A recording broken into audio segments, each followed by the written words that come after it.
Hey there, love. Welcome back to the Reignited podcast. I'm Jen, and we have my lovely co-host Sam joining us today. And today we're starting our first episode in our grief series. So we're going to be chatting about the different types of grief that you may experience.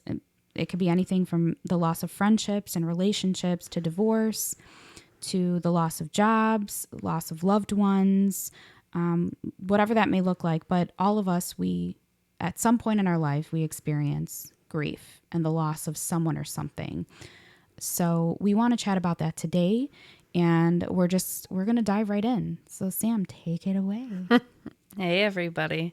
This is going to be a harder series to get through. I don't know for many of you that know, my family's faced a lot of loss with our loved ones. It started off from, me being at a younger age, losing my great-grandmother, my grandmother, losing my cousin, tragically, my grandfather, who was one of my best friends, my other grandpa, I didn't even get to meet him. He passed away before I was born. But when you fast forward a little bit to my dad ended up having a diagnosis of non-Hodgkin's lymphoma. He went through all of the treatments. He was in remission. He was going strong. And then in July 2018, our worlds were definitely flipped upside down. It wasn't even July. I think it was June when all of this started. But he had noticed that, some things weren't right. He had felt a couple lumps, and he went back and had found out that his cancer was back. They wanted to get my dad to a point of being able to get a bone marrow transplant. He went through his first chemo, and it was a very aggressive chemo, and it wiped everything out of him. We'll get into a little bit more detail about what happened in that situation, but on July 26th of 2018, I lost my dad. It was one of the hardest times of my life. I didn't know kind of where to turn, what to do. I didn't even know about the 5 stages of grief, which I'll get into more in a minute. Also in 2018, Jason and I had started dating, so I had some nice light to add to the darkness that I was going through at that point in time. Then, unfortunately, my family had to go through yet another traumatic experience where my uncle, so my mom's brother, had unexpectedly got sick, ended up in the hospital. He passed away right before Christmas. So that had already been my dad and my uncle. Trying to move forward from all of that, I started going to therapy, which is probably one of the best things that I could have ever done for myself. It took me a little bit to be comfortable with a therapist, and then I thought, oh, maybe I'm okay. I can go through this without any therapy. Well, when you're going into the next year of 2019, that's when I was told that I would have a hard time being able to conceive when I was ready. I got diagnosed with PCOS. So then I'm sitting here grieving, my dad, my uncle, trying to figure out this diagnosis that I just had. Like, would I be able to be a mom at some point in time? Because that's what I always wanted. I was 32 years old. It's not like I was young anymore. I mean, It's still young. 30's the new 20 and 40's the new 30. So what's really interesting about the story is it was July 11th of 2018 was one of the last good phone conversations I got to have with my dad before he got sick and went to the hospital. I'll never forget, I was at the mall. I was at Victoria's Secret, and my dad liked to make inappropriate comments so people could hear because, we really didn't have like all these neat AirPods and stuff. Then they were all just starting to come out, and I just remember it like it was yesterday. So I remember what time I talked to him. I remember everything about that. So fast forward exactly a year later on that Thursday, it was actually July 12th, I decided that I was going to take a pregnancy test because I had been late, even though I was late the month prior. And I knew. Yeah, I knew. You actually knew in June. I did. I just had a feeling. And I remember that day. I remember the day that you took that pregnancy test, and I was convinced that you were pregnant. You're like, no, it doesn't look positive. I'm like, nope, that looks like a positive. It was just very faint because it was so early, we'll just say. But I didn't believe it. I was, well, no one, that was the day that it came out positive, right? No, June was when, because they had told me a little backstory. They had told me to start checking for ovulation and start checking pregnancy tests because they said that my cycle would be off. And it was off by like 5 days, and I had taken a pregnancy test and I sent it to Jen, and she's like, I don't know, I feel like there's something there, but maybe not. So kind of let it go for a month because I supposedly got my cycle. Well, it was Thursday, July 12th of 2019, and it was about at the same time that I had that phone conversation with my dad that I took a pregnancy test. And oh my God, was it positive. I remember I called Jen. I was like, hey, I'm going to send you a picture of this. Can you look at this? Like, I think I'm pregnant. I didn't know what to say. I ended up taking like 4 more tests that day. My mom and my stepdad had been at my grandma's house. So I kind of like just called my mom like, hey, I think I'm pregnant. Like, I don't really know. It's kind of awkward how I told Jason that day. That day is very significant because once I looked back on it, I realized, wow, that had been like a year to the date of that phone conversation that I had had with my dad. Now, mind you, I talked to my dad when he was in the hospital and everything like that, but that was the last time that I actually got to hear my dad be his goofy self and have a really good phone conversation with him. My mom had a lot of heart problems. My mom had her first heart attack when she was 38 years old. Heart disease runs very, very high in my family, high blood pressure. I've had high blood pressure since I was 23. My dad had high blood pressure. My grandmother's had 2 bypasses. Like, there's a lot that kind of goes into it. My other grandma, how she passed away is she had a stroke. So my mom needed to get a procedure done on her legs for having, peripheral vascular disease as well, where they might have to stent or they might have to kind of clean it out. Well, she had kept kind of pushing it off. We were all overjoyed. Like, I was going to have my first baby. We found out the day before my dad's birthday that we were having a boy. That was the most amazing moment ever, just sharing that with my friends, my family, my mom. That was a great day. Yeah. It was a really good day finding out that baby Jay was indeed a boy.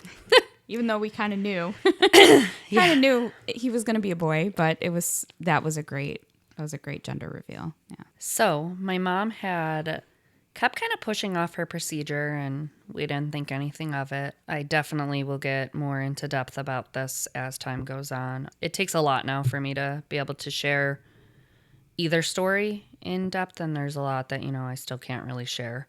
On October 12th of 2019, so 2 days after my mom had her procedure, she had come home. We knew that she was really sick. I had been on the phone with the cardiologist. They were confused about her blood pressure and her pulse, but everything was stabilizing. They kind of changed their medications around. I remember calling the cardiologist at the time. I knew him very well. For those of you that don't know, I'm a cardiac tech at a hospital. So I called him and he's like, I can directly admit her back. She didn't want to go back. That morning I had actually went to Bye Bye Baby to start my registry for Jonathan. And we had plans to go to the movies. I didn't want to go. My mom wanted soup. I went and got her soup. And she had told Jason when I wasn't around to please take me out that night. Well, I remember sitting in the movie and I was so anxious. It wasn't just pregnancy hormones. Like, I was anxious. I couldn't get a hold of my stepdad. I couldn't get a hold of my mom. And then next thing I know, Jason got a hold of Joe, and Joe said that we needed to go to the hospital. That night, my world completely flipped upside down. I was 18 weeks pregnant with Jonathan, and my mom had to go to heaven. I don't really remember much from that night. I do remember that I had to get admitted because they had to check on the baby because of high stress levels. I just remember the doctor and the nurse telling me, that I had to worry about him. Try not to get super emotional on this episode, so we will definitely dive more into all of that as we further the series. The next day, I had to go to the OB. They wanted to see me right away because I had to call them and they had to know everything that happened. And I just remember sitting in the office crying for hours about everything. I didn't know how I was going to make it through my pregnancy, how I was going to be able to bring Jonathan into the world without my mom. Not only did I not have my dad, but now I didn't have my mom. I felt very, very alone. I was in a very dark place. But Jonathan gave me everything that I needed to hold on. He gave me every little kick that I needed. He gave me light that I needed. They had wanted to put me on medication. I told them, no, I want to make it through pregnancy on my own. They were scared that the joy of my first pregnancy was going to be taken away from me. I started going back to therapy, which was probably the best thing I could have ever done in life. I didn't want to have a baby shower. Everybody, honestly, they all made it happen. I didn't want it. I didn't want to have it because she wasn't there. Thank God that there were certain people that you had at that time Yeah. to help and support and to really step up and make sure you did have the baby shower that you deserve to have for that baby. And I know that that time is kind of a blur, but I remember it perfectly clear. But I remember myself and, certain people from your family just really trying to work together and make sure it was the best possible experience that you could have and that you had everything that you needed as a new mom for Jonathan. It was a beautiful shower. It was. It was so beautiful. I had the best time of my life that day. Yeah. I was surrounded by everybody that I loved, and, not one person reminded me. I mean, it was on my mind. It weighed heavy on me. I wanted to focus on myself and I wanted to focus on Jonathan. A lot of things through my pregnancy are a blur. It was very hard to make it through the entire second half of my pregnancy, Yeah. I had got put on bed rest. That's where all the blood pressure issues come in. I was sick, but everybody really showed up for me. And that's a huge thing when it comes to grief, is making sure that you have a good support system, knowing that it's okay for you to get help. I have officially now been in therapy for 3 years, 3 years going strong in therapy. I trust my therapist. She's become a huge part of my life. I actually had just ran into one of the nurse practitioners in the OB group. She told me that she was very proud of me and how much I had inspired all of them and how they share my story with new moms that, they could be struggling from anything and they don't know how to make it through. Jonathan did, in fact, save my life, but not only that, all my friends and family helped too. I brought this beautiful, crazy baby boy into the world. And then 2 weeks later, we got shut down because of COVID. Oh, that was that was time. Yeah, good timing there. So that's another thing to add into. Well, yeah, then that was huge too, because that's right. COVID had just started. Though we didn't know too much about it, but that's when things started to shut down, especially in the hospitals, because they were seeing the influx and people being sick. And I remember I was supposed to be able to be in the room for baby J, for the birth of baby J, and I couldn't. They wouldn't allow me in there because they only allowed one person at that time. So of course Jason was in there, but that was like a crazy experience because me and Joe are sitting waiting in the waiting room, and I'm like, oh my gosh, like what's happening? Like I have no idea what's going on until you finally had him, and I was able to go in and see him. But Jonathan was born early. He was born pretty much a month early. Great. Came out thriving. 6 pounds, 15 ounces, 21 inches long, screaming his head off. I can't believe he's going to be 3. I know 3 the years time with that. flew by. He's getting so big. I know. And then it's like, I'm going through being a first-time mom without my mom and without my dad during a pandemic. Yeah. Yeah. Literally. My poor little 2020 baby. So at that point, I couldn't even go to in-person therapy. Like I literally had to do telehealth and videos. Yes. Had to be virtual. Yeah, oh man. It was hard. We're gonna dive into coping mechanisms. We're actually going to have a lot of awesome surprise guests coming up for this series. I'm really excited about and be able to dive more deeply into grief. I mean, grief is something that all of us have or will experience at some point in time. I have shared my story with others who have messaged me, which is crazy because over the years, I've had so many messages and texts from people I haven't even talked to in years, and they're like, how did you do it? How did you go from losing both of your parents to literally becoming a mom? And I'm going back to school. Now, don't get me wrong, this is something that I deal with every single day of my life. Up until, this year, this is another one that we'll dive into. We very tragically lost our Aunt Kim. That's something that we share, that, a lot of our friends and family share. Yeah. There's been a lot of loss. Aunt Kim was a very big loss to our family. And I say our Aunt Kim because Aunt Kim was everybody's Aunt Kim. Yeah, and she was my aunt. I've been, Sam and I have been in each other's lives, as you all know, since we were 6 years old. So my family is her family is my family, and so I grew up with Aunt Kim, and have so many amazing, fun memories of her. And that was hard. That was hard for both of us, but we got to go through that.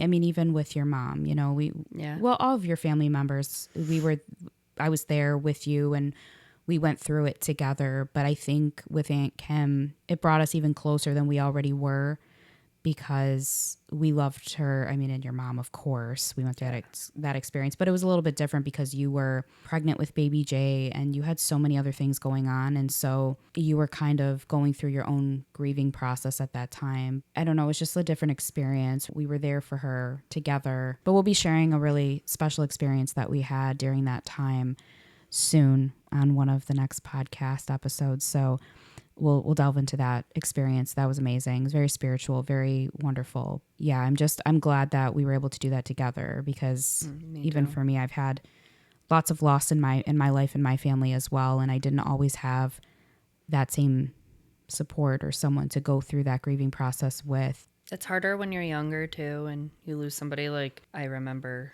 everything that you went through with Tina. And my cousin Tina, that was traumatic for me because a little backstory, my cousin Tina and I were very, very close. She was significantly older than me, but I grew up with her. She used to babysit all the time. I would spend my summers there with her and my aunt at their house. And so we became extremely close. But Tina had always been sick. When she was born, she was diagnosed with cancer, and I lost count of the amount of surgeries she had. I want to say well into the hundreds of surgeries. She really struggled throughout her life, very much so. And then as she got older, she continued to have more and more health problems and ended up needing a kidney transplant, which my aunt did. My aunt was a match, not her mom, but her mom's sister, my aunt. And so that was amazing that she was a match, and they went through with the transplant, but unfortunately it didn't take. And so Tina became really, really sick, and then the kidney was failing.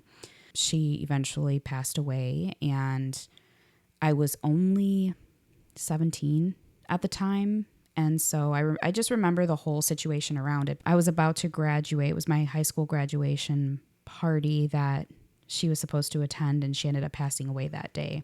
Yep. And so that's a hard memory to go back to. But thinking back, it's hard when you're young and you're experiencing loss, because you go through all these different emotions and you don't really know how to express them in a healthy way.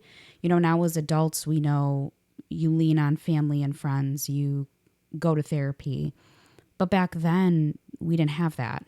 So for me, it affected me in a really negative way. Spiritually, I think at that time, I definitely grew spiritually, and I became closer to God because of that at that moment. But it just caused a lot of unresolved feelings and things that I didn't express, and not realizing the stages of grief that you go through when you lose someone. And I know, Sam, you know that all too well. all of the different stages and working now with being in therapy for several years, I think it would be probably a good time to kind of delve in and go into like, what are the stages of grief? Like, what did you go through when you experienced that loss, now that you can look back and identify that? I can tell you from being younger, like you were, Jen, to being older, it's definitely different. You don't recognize the 5 stages of grief, and you don't go through the 5 stages of grief like, okay, I'm going to go through all 5 stages of grief and I'm going to be good. No, they reoccur. You could start with one and you could end up at a different one, and it could be a vicious, endless cycle. A huge thing is, number one, it being almost 2023, is the stigma of mental health and the stigma of getting help has really, really taken off. Like, it's amazing to actually see people be able to talk about getting help now and talk about going to therapy. And Yeah. it wasn't like that when we were in high school. Like, No, it wasn't normalized. It was actually looked down upon. It was frowned yeah. upon.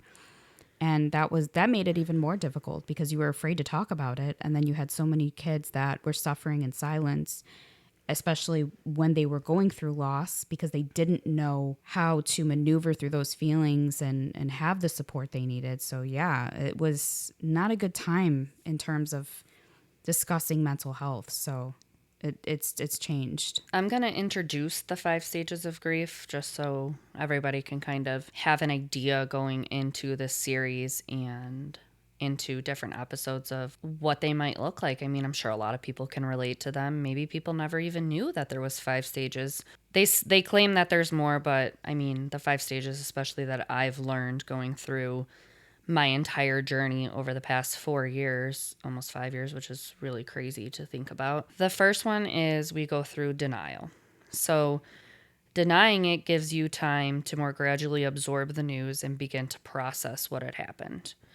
That's a common defense mechanism and helps numb you to the intensity of the situation. So you can go through denial for weeks, for months, for a year. I mean, but those first few weeks after something happens, that's when you're numb. That's kind of when you turn your body off to everything and you just make it through. You don't know how, but you make it through. So then after denial comes anger. So the second stage is anger. It's where denial may be considered a coping mechanism. Anger is more of a masking effect. So you're hiding behind your emotions and the pain that you're currently carrying, and it's reflecting out as anger and being angry at the situation, being angry that that person is no longer there or whatever loss you've experienced has occurred. One thing I do want to mention is there's no time frame or time limit, or everyone's different. So one person that may experience the stage of anger for a couple of weeks, some maybe a couple of months, it could be a couple of years, kind of like, Sam had mentioned in the beginning. And everybody's situation is different, but these are kind of the main things that you're going to see when you're going through it. And you'll recognize that there's some books, journals that going further, and we could probably link them as well to the podcast. I mean, things that I've used, books that I've read that have helped me understand more of how to go through grief. One huge part of the 5 stages is the bargaining. Now, during grief, you're going to feel vulnerable. You're going to feel helpless. You're going to feel like you're literally in such a dark place. In those moments of the intense emotions, it's not uncommon to look for ways to regain control or to want to feel like you can affect the outcome of the event. In the bargaining stage, you may find yourself creating a lot of what ifs and if onlys. I definitely went through that, and I'm still going through it with my mom. My mom's was very unexpected. I kind of I've went through it with everybody, but my mom's really hit me hard. And, I do catch myself. She passed away in 2019. It's 2022. I catch myself still asking what ifs and if only. And not only am I grieving for myself, I'm also grieving for my child. I'm grieving for what my child is missing out on as he grows, being 3 years old. You know what? I think that's something that is really good to mention too, is that if you're a mom, if you experienced grief and loss like you have, Sam, when you're having like your first child and you're just becoming a mom, there's certain things that you expect to share with your mother. You know, it's just those are special experiences. So another thing that people tend to have to cope with on top of going through not only the stages of grief for themselves, they're going through it for their children, for maybe their spouse, for, you know, their other parent or step parent like Joe. You know, so those are all additional things that you have to consider when you're going through these things. And a lot of people who haven't experienced grief, a lot of times, at least this is what I've seen in certain circumstances, people that haven't experienced the loss of a loved one or the loss of someone that's been really close to them, is that they don't understand it, right? They don't understand it, and they try to say the right thing, what they think is the right thing. And I think that's something we'll probably touch on later on in the series is, what do you say to someone who's grieving? There's never a right or a wrong thing to say, but how do you be supportive? You know, that's a huge thing is, you know, it's hard to know what to say. You know, I even struggle sometimes with how to talk to people that are grieving. But now I'm at a point where I've been through so much trauma and I've experienced it so much over the past couple of years that I do know what to say. I do know how to leave it open for that person. And it's not an easy thing, you know. People are going to walk on eggshells around you. People might treat you differently. People might not want to be around you because they don't want to hurt your feelings. Or they don't know what to say. And But here's the thing is, you know, we want to talk about it. We want to talk about them. We want to keep their memories alive. I want to talk about my parents forever until it's my time to go. I want Jonathan to know them. Not only is Jonathan missing my mom and my dad, but Jason's dad passed away too. I also grieve that for Jonathan. Jonathan lost 3 grandparents. Yeah. I mean, before he was even born. My mom knew about him. That's when you kind of dive into the next stage of grief. Right, which is depression. Yep. So that's the most difficult one, I would say, that most people get into and stay in once they lose someone. And that's really hard, I think, to get out of if you don't have the right support system, if you're not going to therapy. Whereas anger and bargaining can feel very active, depression may feel like a quiet stage of grief. That might be the time where you start shutting down, where you start shutting people out, where you just become very enclosed. That's the scary part of the process, because that's where a lot of people struggle so much. Yeah, they don't know where to turn. It's when a lot of people, whatever you're grieving, will not know what to do. And unfortunately, the outcome for them is committing suicide. I luckily have stuck with therapy. I am on medication. I was totally against it, but going through postpartum anxiety, I did have some postpartum depression, but my depression was more a generalized depression where I was just depressed about the situation, going back to work during a pandemic. Yeah. The last stage of grief, I personally have not made it to this stage of grief. I don't know when or if I'll ever get there. I'm okay with it. It's acceptance. It's not necessarily a happy or uplifting stage of grief. It doesn't mean you've moved past the grief or the loss. It does, however, mean that you've accepted it and have come to understand what it means in your life now. In a way, I have reached some acceptance, but I haven't even made it towards this stage of grief yet. And I think it's because, you know, it's been such a trifecta, like losing my dad, losing my uncle, losing my mom, a pandemic, losing my aunt. I've never had the time to fully be able to accept the fact that they're gone.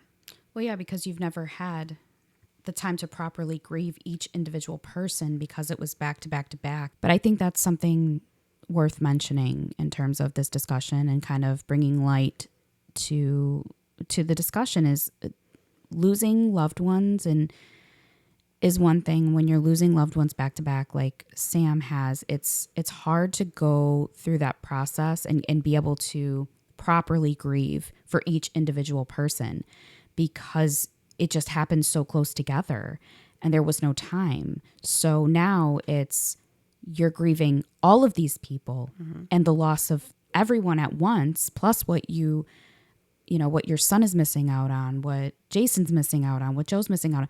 So that's hard. I just want to take a second to just acknowledge how amazing Sam is. Despite everything that she's gone through, she still has made it out on the other side. And that's why we talk about these topics here on the podcast, is to not only shed light and bring awareness to it, but it's to bring it out on a positive note. How these strong women that come on the podcast and tell their stories, how they made it out on the other side, because a lot of people don't. And I think it's really just lack of resources. It's lack of knowledge. It's lack of support. And again, this is why we're bringing light to it and talking about some very, very tragic stories and testimonies, but how there's that light at the end of the tunnel that we keep, mentioning in each podcast episode, because ultimately we want you to live a full and fulfilling life. We want to live full and fulfilling lives. And we've been through the hard times. We've been through those very traumatic situations. But what did we do differently to be able to get through and still make it out on the other side? Now, that doesn't mean we live perfect lives. It doesn't mean that every day isn't difficult or hard, but it's trying to stay positive and focus on the good. Ultimately, recognizing the strength of these amazing women that we bring on as guests on the podcast, and really talking about Sam's story now and how strong she is, and doing what she knew it was best, not only for her, but for her son, for her family. And I just, again, I want to applaud your strength and your courage. And I'm just so proud of you from where you've come and how far you've come in these past couple of years, and the growth and all of that. It's just amazing. And it's really beautiful to see, bringing beauty from ashes, and God can do that. And I've said before, I know God can do amazing things, but you have to take part. You have to be a player in your own life. You have to make these moves and be able to want to do better and to want to get yourself help and know your strength. I mean, yeah. Thank you for everything that you said. It's been a very long ride, but you have to know your strength. I know that I can sit here right now and I can tell you that I'm a very strong woman, that I've overcome a lot. If you asked me that a couple of years ago, I wouldn't have been able to say that, but I know my strength. I know my worth. I know that I will always be here to help others, that I'll always be a shoulder for anybody to lean on, for anybody to cry on. It's very rewarding. But don't get me wrong, I have my bad days. I have my days where I can't stop crying. I feel so alone. And then I quickly step back and I'm like, well, I'm not alone. I'm reminded each and every day that I have an amazing support system still. And there are going to be days where I'm not going to want to get out of bed, and that's okay. Yeah, it's okay to have those days. But again, we don't stay there, right? Like, have your days, have your moments, but don't stay there. No, even with you, everything you went through, with Andy being gone for a year. I mean, I don't know how you did it. I can't even handle Jonathan by myself for a weekend at times. Having a toddler's rough, but I applaud you at your strength, and I look forward to the guests that we're going to have on, to continuing this series. This is going to be a very big series. We want all of you to definitely tune in, invite other women, follow this journey with us. We'll go into more depth with our stories and our guests, and talk about those sad times and talk about those happy times, and honestly, how to cope. Yeah, because I think that's the main takeaway is you can experience so much trauma and tragedy, but ultimately it's coping with that. It's healing from that. It's moving forward from that. That doesn't change what you've been through. It doesn't change the fact that you lost someone, and doesn't make that pain go away all the time. It's just a matter of how do you move forward and still live a good life despite that, And so that's what we're here to really promote. I really, truly believe that for Sam, you know, everything that you've gone through with loss and grief, I think that that's what makes you such an amazing advocate for other people and for other women, because you've been through it. How do you really become, I mean, you could become an advocate for something you're passionate about, even if you haven't been through it. It's so different. It hits different, and you can relate to these women. It is rewarding, and that's really how you know what your calling is, ultimately. Yep. That's what your calling is. It's taking that pain and turning it into purpose. Well, thank you so much, loves, for joining us today in the first episode of our grief series. We're really looking forward to continuing on with the series, and we're excited to bring on our special guest that we have for you all. Make sure you tune in. Make sure you have those notifications turned on so you don't miss when we post new episodes, and we'll catch you next time. Bye, guys. Bye.